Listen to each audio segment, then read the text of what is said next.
Freddie, are you and John Cena single-handedly trying to make Tighty Whities cool again? I wish I could say that it was that was us. I think that's all James. James just likes he loves it. I think he likes nudity and making it funny.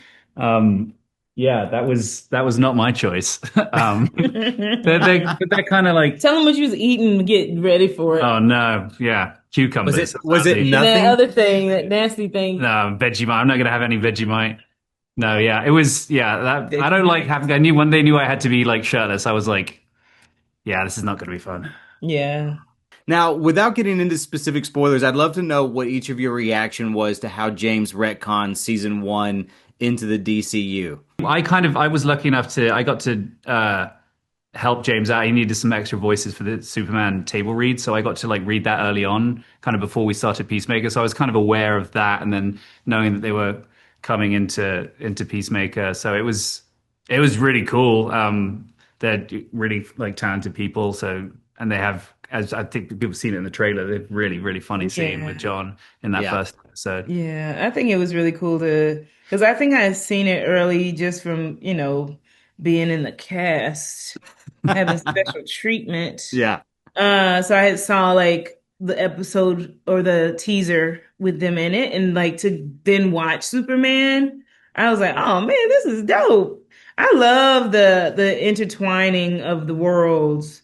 I think it keeps people engaged, and it keeps people feeling like they know those little Easter eggs that are being dropped. So I Now, like one Danielle, one thing I wanted to bring up with you is what I really love about Leota this season is that I feel like she's much more grounded and almost acts as like a mama bear for the group in some I way, even know. though her personal life is like in shambles. So I Yeah. wanted to know, how do you think she manages to be that source of stability for everyone else despite her own world being upside down? Yeah, man, I heard a lot of people talking shit about Adebayo season one, man.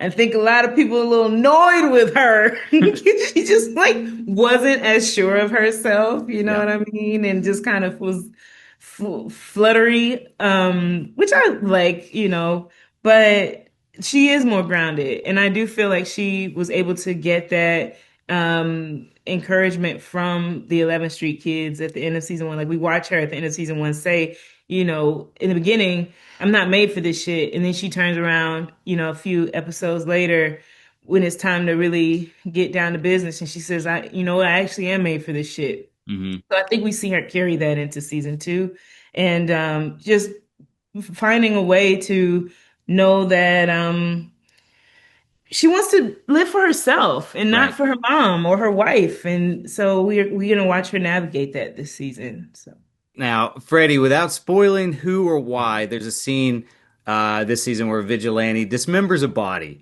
How much of that process did you actually go through on crazy. set, and how realistic did it get versus what we see on screen? Yeah, it's I got to get involved with it a fair bit, and it was kind of creepy. There's I was trying. I know that there was with everything to do with sound and other stuff, and I was trying to not ruin the fantastic work that they'd made with the body. So I was, but you kind of have to go for it a little bit, and as you're doing it, you're hitting like bone and things that are actually a little bit harder, and it kind of felt real. So it was pretty gross. I'm not gonna lie. And they've got all the blood spurting up when they need it to, and it was kind of slowly coming out, looking very real. Yeah, it was fun to do it, but it was definitely a little disconcerting. Now, we've already got animated appearances from Economos and Rick Flag Sr., so what are the chances that we get a Vigilante or a Leota appearance in the second season of Creature Commandos? I've no idea. I mean, it would be. I'm down. I'd be down. Yeah, Anything yeah. James wants me for, James, do it. Yeah, down, down, let's yeah. go. You both have been very, I feel like, key connective tissue to the DCU, now, with your roles in this, and the way that everything is connected. I wanted to know if you could give me like one DC character that you haven't met yet in Peacemaker that you'd love to share the screen with someday. I met her, but we really didn't. Amanda Waller, my mom, we really haven't gotten to connect like that yet. Yeah.